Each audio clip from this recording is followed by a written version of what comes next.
life focus is being perhaps redirected. See, I already said concerning the world that the world will not be aware of the fact that he's coming back. Now, Matter of fact, the world don't care about the fact that he's coming back. I'm sad to say, too many of us act like we don't care that the Lord is coming back. But nevertheless, the Lord has affirmed quite clearly, the Son of Man cometh in an hour when ye think not. Am I right about that? Yes, sir. And if we think the Lord wasn't referring to us, now we got a question. Okay, now. Look what Peter says. Then Peter said unto him, Lord, speakest thou this parable unto us? Lord, you talking about us? Lord. So many times we take for granted that we own the right path. Take for granted that our mind is focused on the right thing, that we're going in the right direction now that we have put our faith and trust in Jesus. Now the Lord could have easily just said unto Peter, you all right. You ain't got to what? You ain't got to worry about this. You all see that? Now he could have what? He could have laid all the concerns and, you ain't got to worry. That's how we perceive that a lot of times in these days. Well, I'm going to heaven, everything's all right. I can do everything I want to do, and I ain't got to what? I ain't got to worry about that. No, we ain't supposed to be worried about that, because guess what? He has secured for us. That he promised that he did. When he said it's finished and we put our faith and trust in his finished work, there's no more to be added to that. But nevertheless, we see that the posture and the perspective that God tells us we're supposed to have still does not give us leave not to be focused on what is to come very short. Matter of fact, it's supposed to now draw our attention away from the peripheral matters of life and redirect them in the direction where we head. It was like driving down the streets. Constantly, we were, going through our driver's eggs. When we were training on how to drive, an instructor, be it us, the parents, because that's the one that keep your eyes where? Straight. Keep your eyes on the road. Don't be worried about what's on the radio.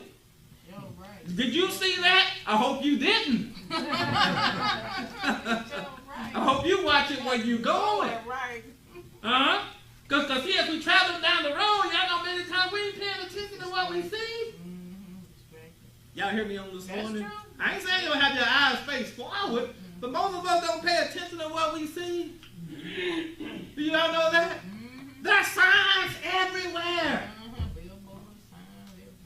There's signs on the roads. There are the stripes. Do we not see the stripes on the roads?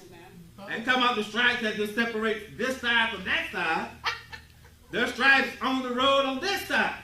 Because when you see a solid line as opposed to a dashed line, that's telling you something about where you're supposed to be, what you can do, what you can't do. I ain't talking about the sign that you see that perhaps is yellow or orange, got writing or have a symbol on it. Yes, all that's communicating, but there are signatures on the road as well. Especially in places where there are no lights. In the middle of the night.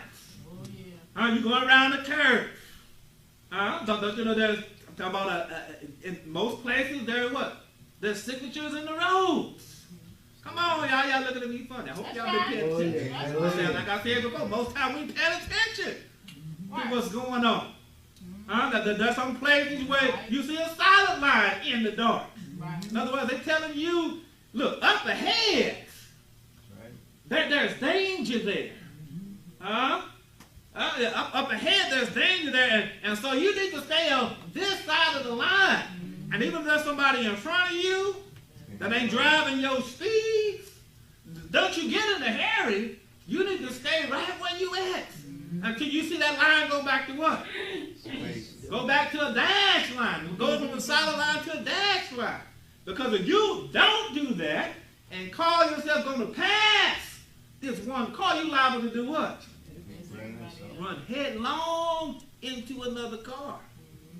Because what somebody's gone through and they surveyed the area and they've highlighted all of us, all the danger zones. See, God has already highlighted in the record all the danger zones in this life for us. That's why we constantly have warnings. Yep. Am I right about it? We're constantly being prompted to remember where we're headed. Remember what's coming our way. Amen. And make sure we're in the right lane. So when we reach that particular point, everything's going to be all right. Amen. So Peter asked the question. He posed the question and said, Lord, speakest thou this parable unto us, or even unto all?